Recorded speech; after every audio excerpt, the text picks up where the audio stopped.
Digitwaxx.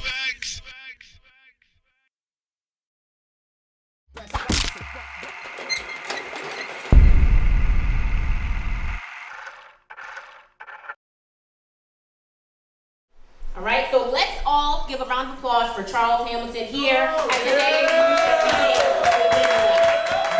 All right, we're back. Yeah. It's drama, Charles Hamilton, chopping it up. Okay. And you did mention that you are independent. Is there a situation at the helm possibly for Charles Hamilton? I've heard rumors, but I would like you to clarify. Is there something coming up? Well, there is new co-music, and as we're developing at a very fast pace. And I'm going to, as we're developing, unlike I did before, which was like, hi, I'm Charles Hamilton, I'm signing in Interscope, and you're going to watch me develop. The company is what's going to be well into its final stages of puberty by the time we, give ourselves 100% to the world. Like, Okay. hey, we're Nuco. We have growing to do, but we're very far ahead in the game. Okay, so there's a time frame that's going to occur before Right. we ever see Charles tied to a major label situation, or would you go indie? I'm gonna go where people will hear me out, and I won't necessarily look like a psycho, but I also have to work on my people skills, because after being, I don't want to say in the spotlight, it's not like I was like red carpet all the time, but like after being at a certain level of the spotlight, you have to look within. It's like, is this really what I want to do? Because I'm doing things on a lot smarter and wiser terms. It's like, let me deal with it. Let me work right now. Okay. Indie or not, as long as you get the music and you understand it's worth whatever money y'all can put on the wood. Do you take full responsibility for the things that have happened, or do you say, my team didn't do their job, the label, wasn't as supportive as I needed them to be? I mean, how do you kind of divvy up the quote unquote the blame? Is there a blame at this point, or is it you? Well, as soon as the word blame comes up, it has to go to me.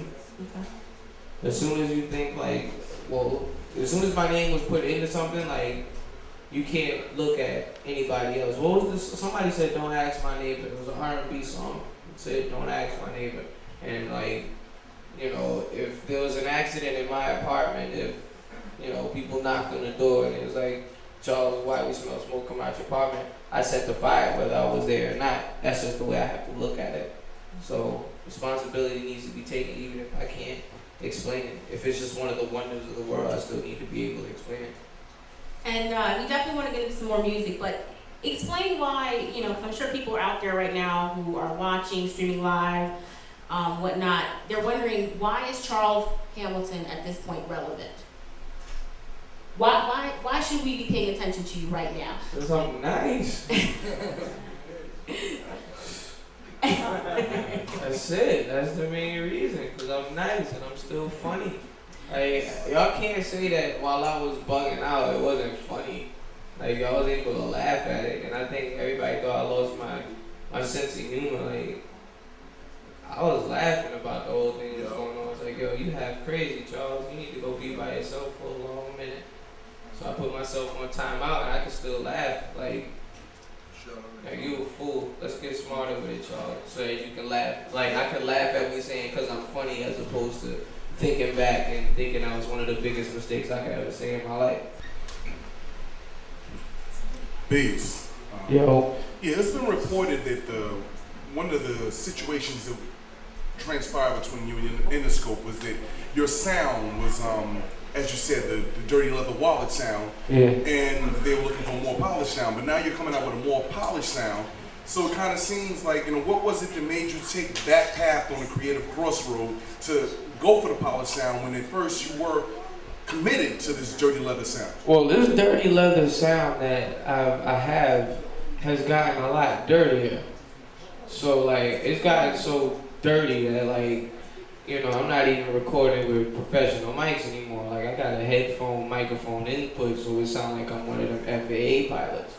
So I guess as opposed to forcing that into the people's imagination, see me with these headphones, see this microphone, and you hear this low quality music, as opposed to hurting y'all ears and this is the new sound. I'd rather y'all hear me with the sound that is very foreign to me, and let me know how y'all feel about me with that sound in particular. And then when I come back with, my grit and grind, overly compressed, probably recorded with a high quality microphone. Can I talk about that for a minute? Yeah. Talk about it. I can talk about that for a minute. Yeah, talk about it. All right. Well, yeah, with the low quality sound, you know, with the beats being like really, really compressed, I made sure that the vocals were the polar opposite. So when you listen to my old music, you're hearing me on like $20,000 microphones on beats that sound like they were made like with $5 equipment. So when I have to balance it out, you hear my terribly compressed music with my grossly uncompressed or stretched out vocals. You can get lost in either the music or the vocals. Now, I'm not giving you a choice, because we already know the beat is hot. Like, that's not being cocky. It's just like, I make sure that the beat is, you know, within the right sound scope. But now the vocals are mixed as clean. I'm not trying to make this sound like it's on vinyl. I want you to hear every possible sound.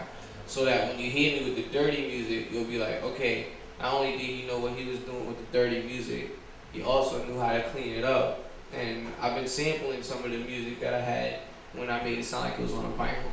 So now people are getting the full aspect of me making my voice an instrument. Because, you know, even though I didn't use auto-tune, on auto-tune there's the option of instrument, vocal, tenor, alto, all that stuff. Now it's like understanding all of that. I always treated my vocals like instruments, and now I'm treating all of the instruments like they're instruments. So that when you hear the more artistic stuff, you'll be like, okay, I get it. Peace. Well, that's very self-reflective, and we want to get into another one of your joints. What do you want to introduce right now? Because it's all about you right now. What is that, marketing? Yeah. Oh boy, this was there's a funny story behind this song. Like, it started off as like a joke. Like, the name of the song is Marketing, and I was trying my best to make it sound like the biggest pop song in the world. But like I said, I'm trying to walk amongst y'all, so it's kind of like a friend of yours getting you a happy birthday card when you know damn well it's not your birthday.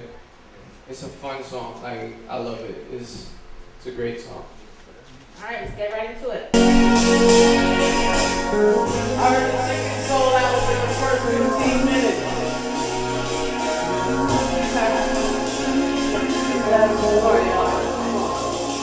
No cable in my room, only 2, 4, 5, 7, and 9. 11 was fine, and 13 was never defined. So I knew that I had better find a way to stretch my mind. Wrote poetry. I like the Digitwaxx.